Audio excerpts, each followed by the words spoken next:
Hello, everyone. Thank you for coming. My name is Philippe Doyon from Polytechnique Montreal, and today we're going to do the Aerospace System Technical Group business meeting.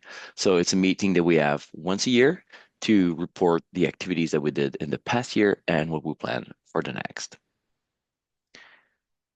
The Aerospace System Technical Group, we have four members who are part of the leadership team.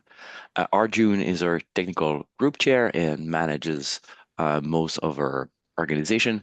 He's unable to make it to this call today, but Nayara is here and she's our technical group vice chair, and so she supports Arjun in his role for organizing the technical group. Myself, I'm the technical program chair, which means that I'm responsible of conference, and Rodrigo is our program vice chair, who was very supporting past year to organize a conference. We also have a number of volunteers who help us make this organization viable. Katie and Shraddha help us with the newsletter, Shristi and Anika reviewing the news and recent publication, and Steve recently joined to be able to help organizing the conference. We also have Pedro, Matt, and Michael, who will soon start giving their time. So I just want to give an overview of what happened in the past year, and then I'll be able to transition with my colleagues for what to expect for next year. And I guess the few items that we would like to highlight in terms of activities that were done in our group is that in the past year, we started being more active and communicative about the work that we do. And so we were able to be more structured and more frequent in our communication. So you see that every month or so, we try to send a newsletter to our member. So we do that via the HFAS Connect, which is their user forum. And so we do it this way because we know that all members, everyone who registers as a member to Aerospace System Technical Group also joins this user forum. So it's the easiest way for us to be able to send a message to everyone to be able to reach you. We also did some more work in the newsletter to be able to summarize recent research that was published with a quick summary, try to highlight news items that are relevant to our discipline in the past month. And we also try to sometimes do some kind of what we call a spotlight, which is either a member profile and or try to summarize or give more detail about a specific research that happened. So those activities were based from last year business meeting in which our members were suggesting us that the reason that they became member of our group is to be able to learn more about the science of our discipline and what they can benefit from here. We also try to, so we invite you, the user forum is where we can exchange and communicate between our members. So we really invite you to don't not be shy to be able to share messages on the board. So if you want to share, I don't know, a tidbit or something interesting or a useful resource that you found and that you're using, or if you're looking for help and or have a question that you think some of our people from our group could support you, this is really the place to be able to send your request. For the next item, the webinar, I think I'll let Rodrigo present this one because it's his main responsibility. Yeah, over the last year, we actually did several different webinars with different human factors professionals in the aerospace industry. The goal of this webinar series was to kind of expose our community to the diversity of different human factors related projects that go on in aerospace, and particularly to help folks who are either still in school or early in their career understand what are the different options that they can pursue and kind of how to get into those fields. I try to always ask the guests in the webinars, what would you recommend for people who are trying to get into this field and want to learn more about it? So, yeah, we had one by Dr. Chris Wickens on head-up display or head-mounted displays. We had a webinar from a team from Boeing that was talking about accessible lavatory design. We had a webinar from a person who works in safety investigations and kind of integrates human factors into that process. We had another one from my own company, Beta Technologies, that works on displays and kind of integrating human factors into assessing indications for novel technologies like electric propulsion, fly-by-wire flight controls, battery management, all that kind of stuff.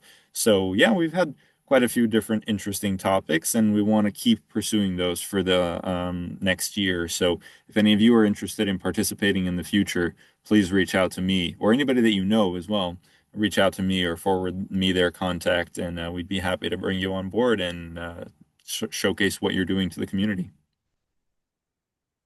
All right, it's very good. And we make the recording available on YouTube, so we try to have some more outward facing visibility. That's true. Yeah, you can all see those recordings in case you didn't get to catch them live. All right. The next item that we in which we put effort was try to be to grow our presence online and be more outward facing. That is to give visibility to the to our group, to people outside of HFES and outside of that are not yet members of ASTG. And so that's why we have our last year we launched our website in which we post everything that we share on the user forum. We also share on the website to give visibility to outside people and to have an online presence that will remain there. And we also increase our LinkedIn activity from our account. And so the LinkedIn is we share about 3 to 4 news items a week, and most of those items will usually come back in the monthly newsletter in the news section.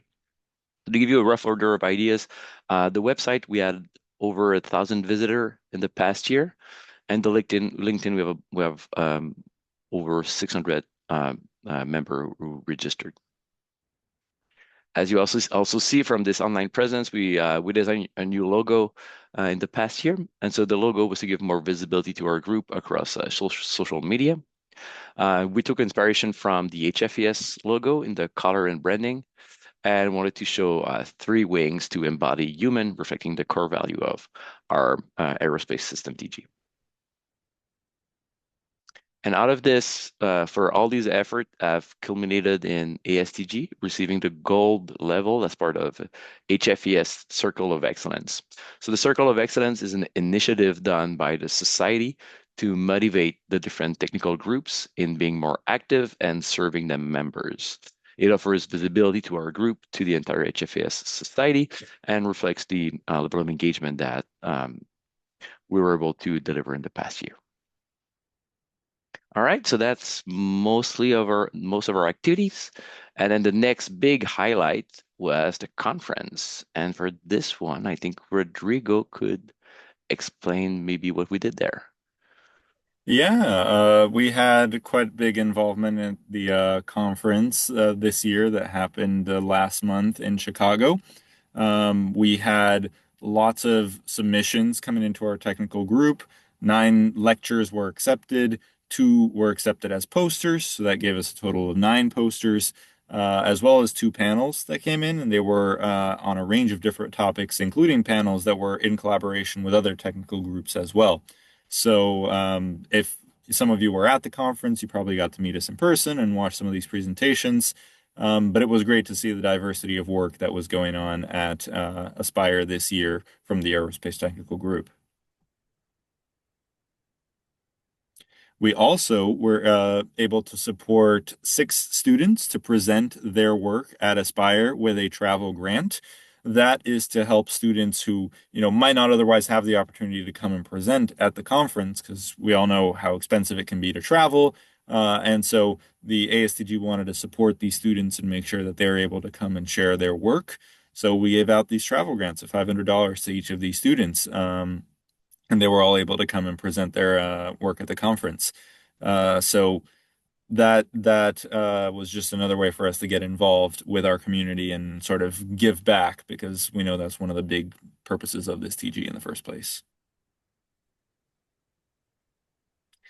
And besides the 6 travel grants, we also gave out 2 awards for works that were submitted to Aspire. So there was a Best Paper Award, that was to Dorrit Billman and their team from, I think they're from NASA.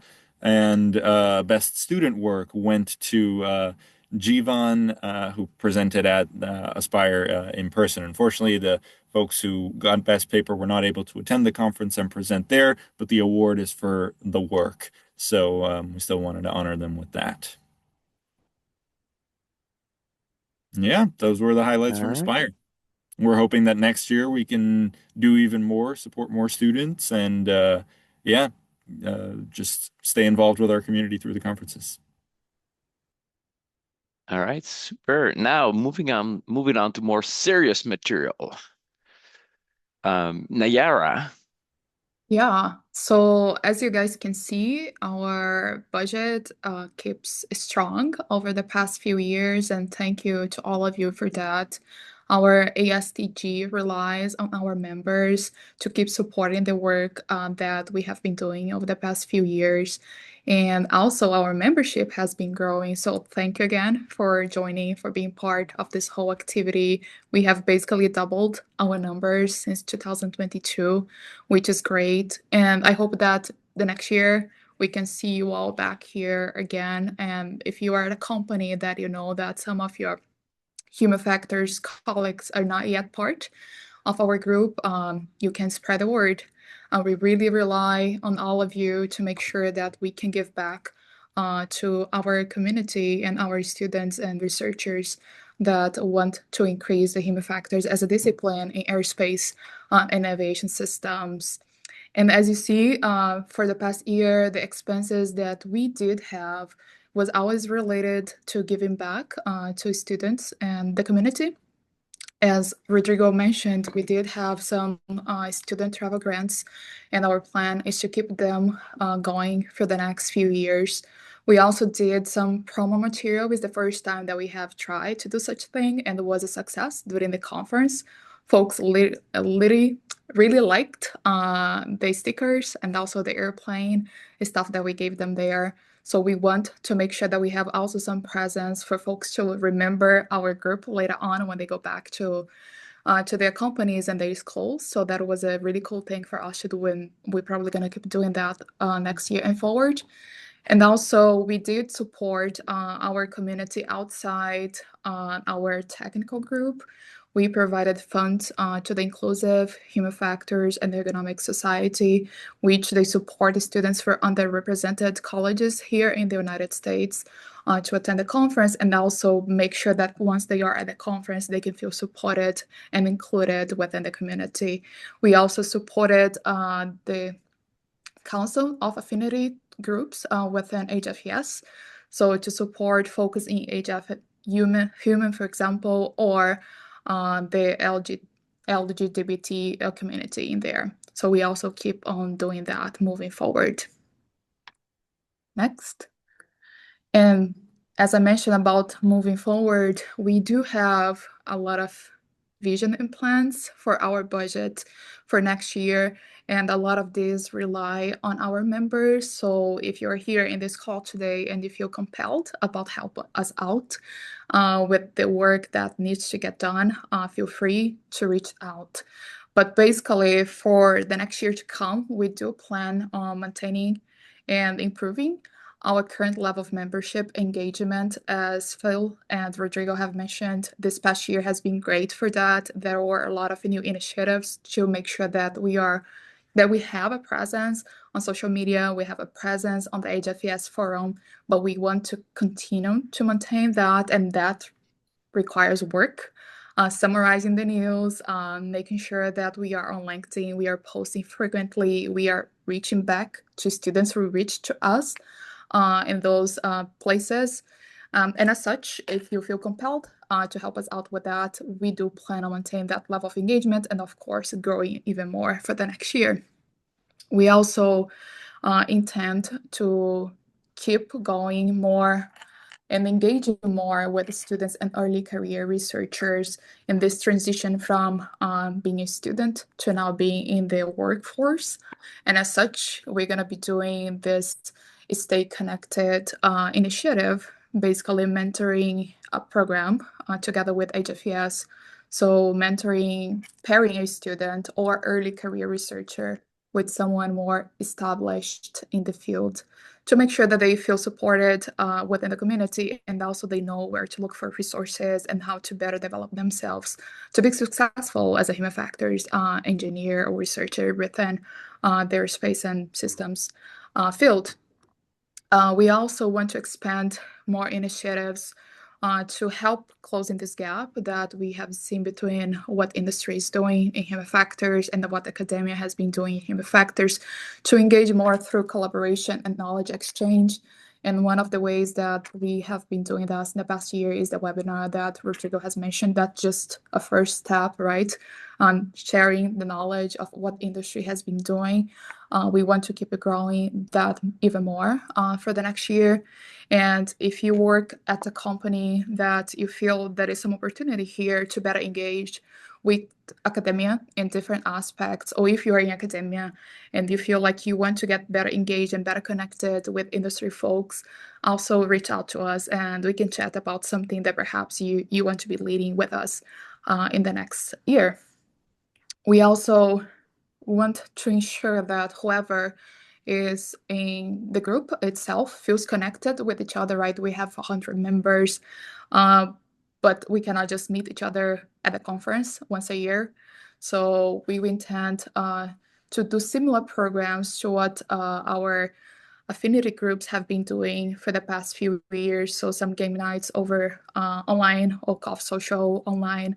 So we can ensure that this distance is decreased and we can better connect. So when we get to the conference, it's not the first time that we say, hey, I am Nayara, nice to meet you in person or whatever, but it's nice meeting you. I hope that I already know you a little bit better once the conference comes. So it's just a way to make sure that the members feel closer together throughout the year.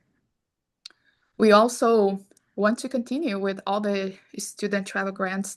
As Rodrigo and Phil mentioned, those students, most likely they could not have made to the conference without some sort of support. A lot of those students, they do not have any sort of assistantship, perhaps, to be even going to the schools. They relying on grants and things like that. And we want to make sure that if they get accepted into our ASTG group for presentation, they have at least some sort of support to ensure that they can make to the conference. And so we're going to continue with this student travel grants in that sense. Feedback that we got this year that we want to be doing better for next year is related to the social or business meeting. During the conference, we did have a social that was a success, but in the next year, instead of like every person pays for whatever you consume in that social, we want to ensure that we are actually providing that to our members, and that's going to be one of our expenses for the conference in the next year. So we want to do that. And lastly, but not least, we want to keep engaging and supporting the inclusive human factors and economic society, and also the council of affinity groups at HFES.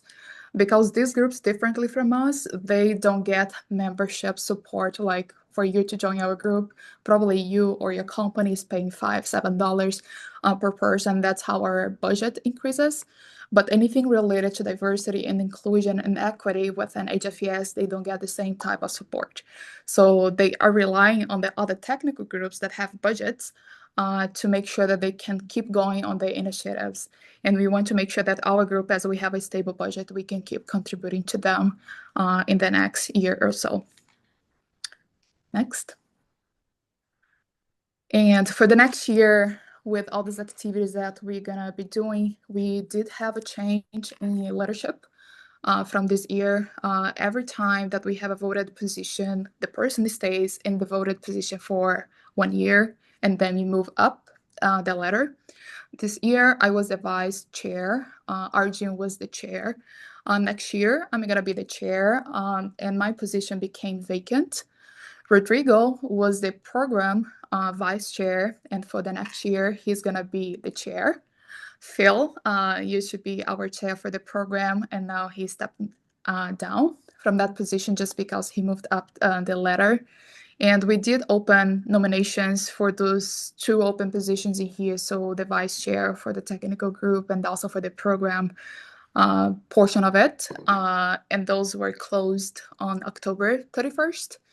And if that is more than one person that were nominated for each one of those positions, then we're going to be holding an election, and you're going to hear more about that election in this month of December. So just stay tuned for you to know who is going to be our next vice chair and also program vice chair. And I guess I cannot stop emphasizing this enough. A lot of the work that we do, I guess all the work that we do, rely on volunteering work. All of us here volunteer our time to make sure that our community is growing, is connected, and has the resources that they need. So we are giving back, and we are really passionate about it. And for us to keep growing the work, or even keeping the current engagement that we have within our technical group, we need volunteers. All of us have full-time jobs, might be in academia or industry, and even the students that have part-time jobs and they are students, so they are full-time also as well. So everyone is trying to find a little bit of time to give it back to the community, and we are urging for more people to join us. We have a lot of plans for next year, as I have mentioned, for the vision for the group, and a lot of those things will require new people to be helping us out.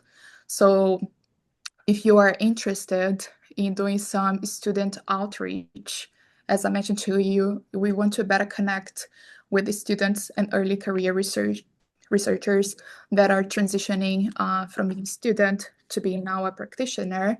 Let us know. We really need someone to be leading that type of effort. We also need someone to be leading some sort of training activities development from our group, and also communication. So as Phil mentioned, a lot of the work that we do in social media, on the forums, on website, on LinkedIn, requires someone to actually be writing some of the news, be putting photos together, being posting on LinkedIn. Those things that are simple, but it cannot be just one person doing that every single day. So if you have some social media inclination, if you like communications, or if you like designing things, some cool pictures of things to help us to grow our social media presence and communications presence for a newsletter, please reach out. And these are not the only roles that we have available. This is just an example of why we need you. If you feel like I can give back in some sort of capacity that is not listed here, you have a cool idea on your mind, just reach out and we can talk through it.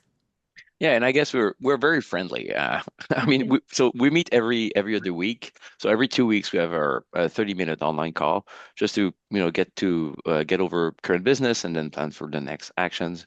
And it's really our touch point to be able to see what's going on and be able to share our work. So, and this is how we got to become friends and be able to know about each other. So. Just like communication, I guess you've seen my picture in the newsletter. I would like someone else pictures to be on that newsletter. So I'll be very happy to support to transition that role for someone else who will take over. That will be a lot of fun to do the writing and researching the news. Yeah, thanks, Phil. Okay, and then next up. And as Rodrigo mentioned, we did launch the webinar this year, and it was a huge success. We are hearing a lot of good feedback from folks that are really interested in hearing more what industry does. We felt that there is very few opportunities that folks in academia or early career researchers can actually know in details about some of the work and cool work that human factors folks do outside academia. So we want to keep growing that for the next year, right? So if you want to share your work from your company, or if you have a really great idea about a webinar, please reach out to us. Rodrigo is leading this effort, but you can reach out to any of us, or you can reach out to us on LinkedIn or in the HFES forum. We would love to hear from you and learn a little bit more about what you guys do. And the nice thing about that is that we do post that on YouTube, which means that even though folks might not join during the call, folks do watch that stuff later. So that is really, really nice to have. So we want to make sure that we keep growing that archive of applications of human factors to different domains and different applications within our space. So please reach out. Next. And next year, our conference is going to be in Reno from October 19 and 23rd. That should be a much cheaper place to attend compared to Chicago. So we hope that we can have more of you there in the next year. Not that this year was bad attendance, it was a really good attendance from our side, but we hope that next year we can see more people over there. And if you're here today, you're thinking about submitting something, we're encouraging you to do so. And even if you're not considering it, perhaps you should start considering it. If you are in industry, you might feel like, well, I think there is some cool stuff that I'm doing here. I'm not sure that is a good fit from an academic conference. We can chat about it. It's definitely a good fit for this type of place. We want to see more practical applications of human factors in our domain. So don't feel shy about perhaps considering applying, submitting a paper to the HFS conference. And you can expect that call for papers to come really soon. So usually it comes up on December is when HFS say, hey, the call for papers, it's open. This is what you expect. You need to submit blah, blah, blah. And that blah, blah, blah is going to be an abstract, 1,250 words abstract that is due usually in mid-February. But the final date's usually going to see on the final call for papers put by HFES. And then after you submit that abstract, you're gonna get them reviewed by your peers. And that's something that I want to mention here. If you're interested in serving as a reviewer for papers within our technical group, also reach out. If you have had some experience like that in the past and you want to keep giving back, but within our group, reach out. If you haven't had too much experience yet, but you want to learn more a little bit how it works, perhaps you could be doing that next year as well. Please reach out as again. Just let us know and we can chat about that with you. And after the papers are reviewed, if the person decides that they're going to submit the full paper, that's going to be due on May. And then the final reviews of the full paper is going to be in June for the conference on October. So all of that just to say, please consider submitting a paper, even if you are in industry. We really want more practical applications of human factors in our conference next year.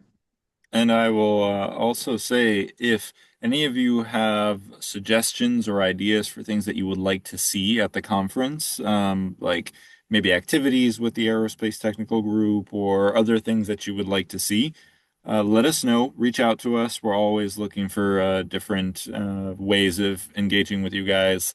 This year we had like a social in the evening and all met up. But if there's more that you would like to see than that, let us know and we'll try to plan it out.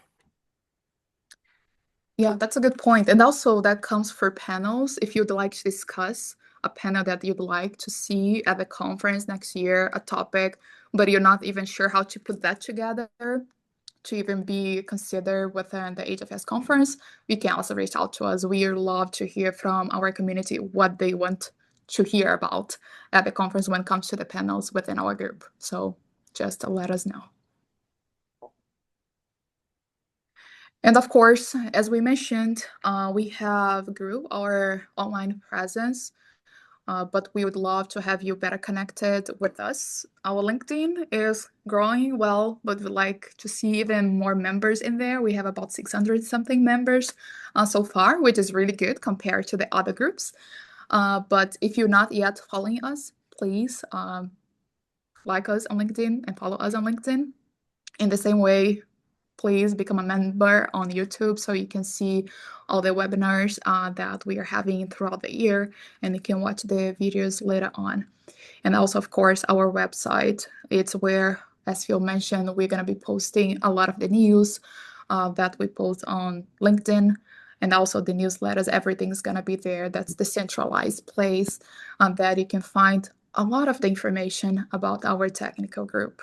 And if anything comes up, you'd like to reach out to us. If you're not connected with each one of us individually on LinkedIn, and you would like to reach out to any one of us, you can just email us on this email here, and you guys are gonna receive this PowerPoint later on. So just 4 ways that you can basically stay connected with us and reach out to us to discuss any of the topics that we have mentioned here today.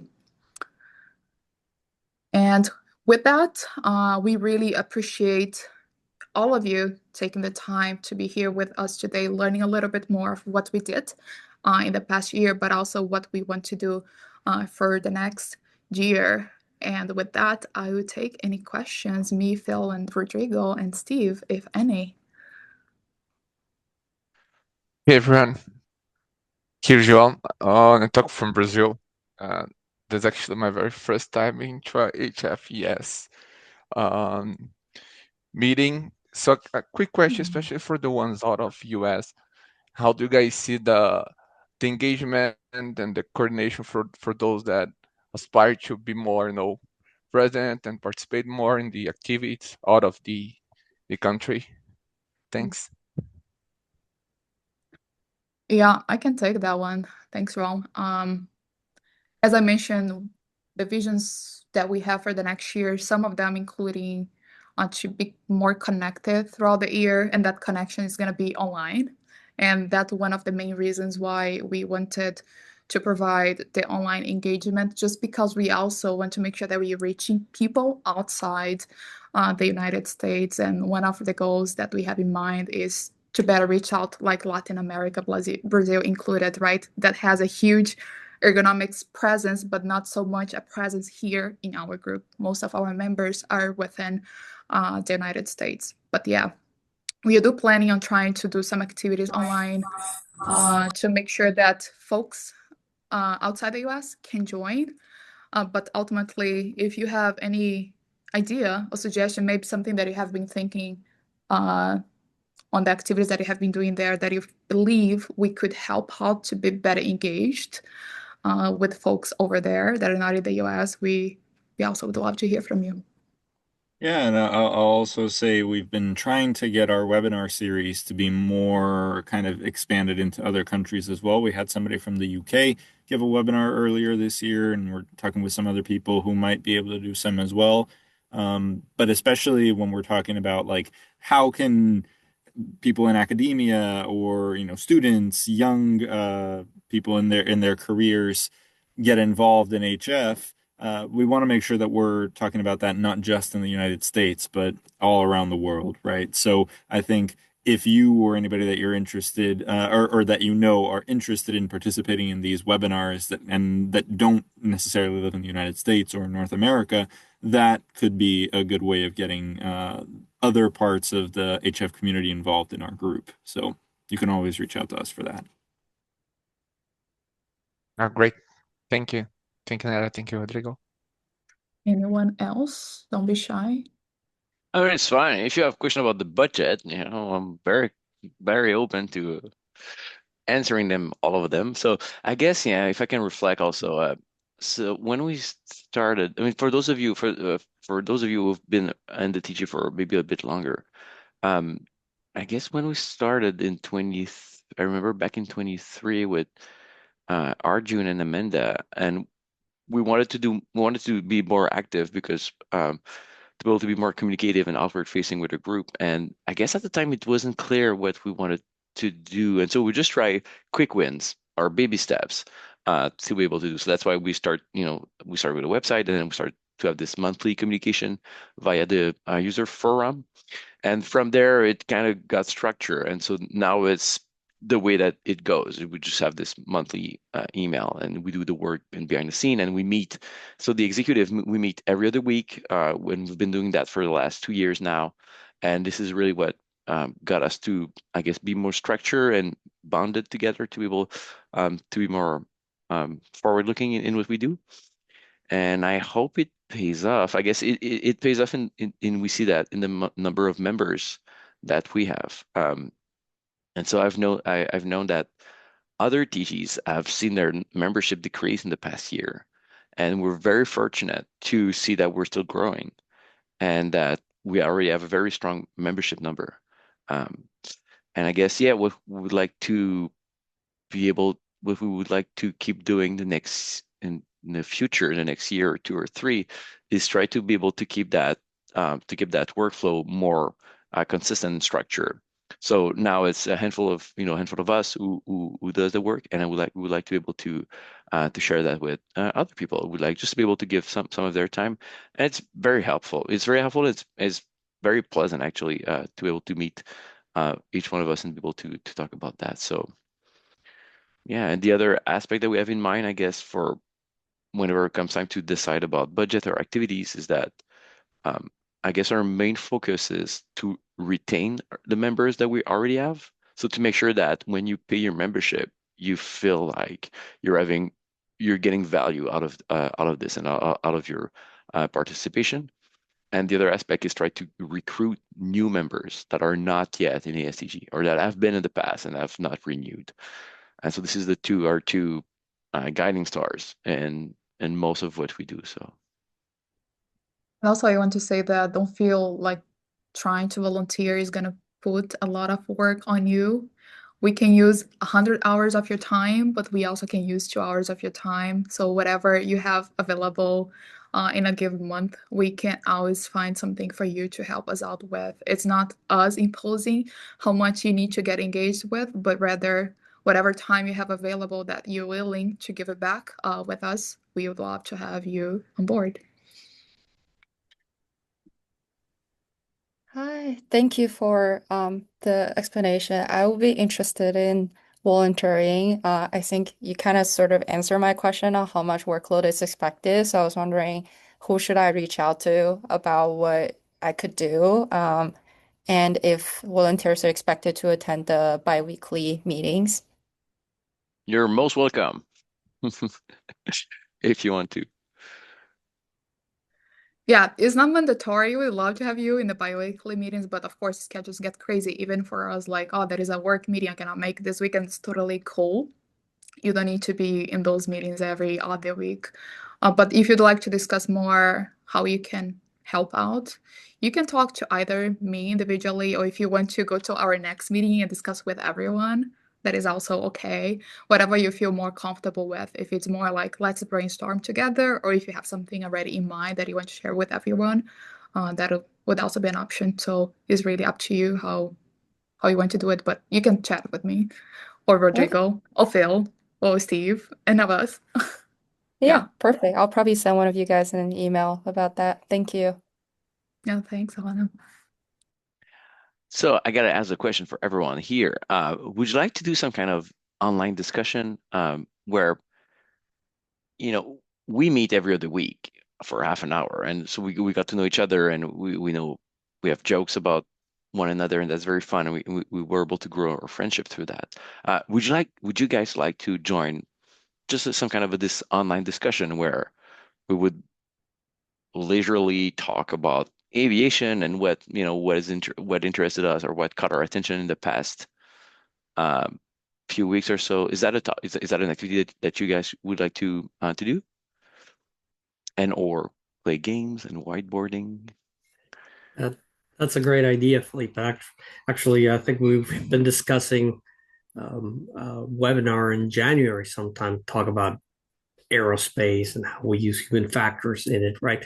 But as part of your suggestion on a discussion, I would love to learn more about, what human factors looks like in your industry. So maybe that could be just an interactive discussion for where those that call in can share a little Mm, bit of what it looks like. yeah, what do they do there? Yeah. Yeah, well, we'll try that. We can try that. We can try that at the first time, and we'll see how it goes. We'll try to get a few icebreaker to get that started and be able to talk about whatever happened in the past month or so and be able to know more about that.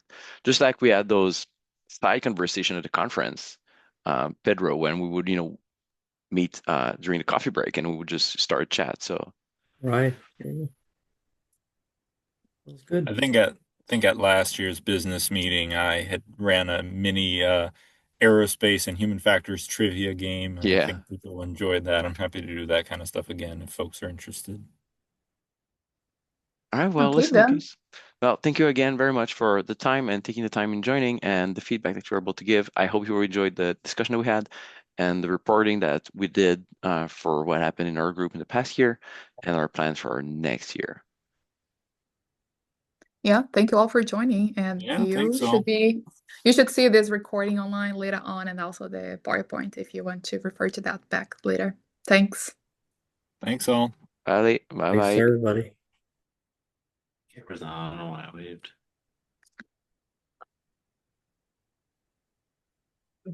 Cool.